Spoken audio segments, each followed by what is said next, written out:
Ang karaang pulong nga atong mahibaw-an ug masayran karong adlaw nining sayri ang karaang pulong, ang pulong nga lapoy.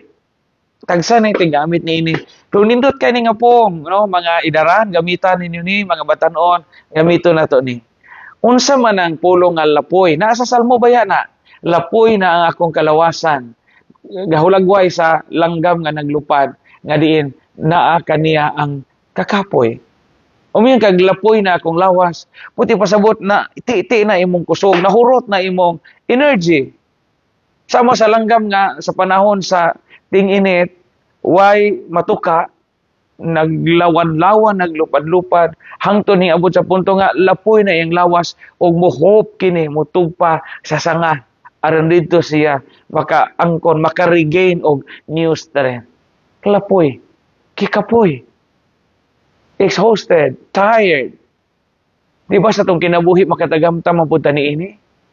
In many and varied ways. We are tired and exhausted sa pagpanginabuhi, sa pagpangita o pamaagi unsaon kita nga makabayad sa atong mga utang, makatuman sa atong mga obligasyon sa kinabuhi. O sa ilapoy na atong kusog kay ga-overtime ta, iyawat na lang sa mga anak, iyawat na lang tuition sa mga bata, iyawat na lang maintenance sa atong mga tiguang nga ginikanan. Mag-overtime ta usahay mo duty ta 24 hours. Nganuman lapoy kayo atong lawas apan naa kitay gitinguha. Ug mao kini ang buot ipasabot sa lapoy.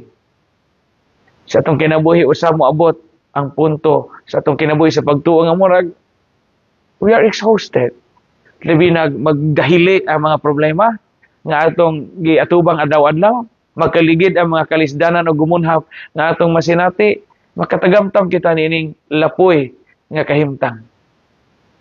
Maningkamot ta nga ang grasya sa Ginoo, ang kusog gikan sa langit, panabang gikan sa kahitasan, mo'y mawa, mupapas sa tanang mga kakapoy nga diin dili na kita matagamtam sa kahimtang nga diin lapoy ang atong lawas o kalag.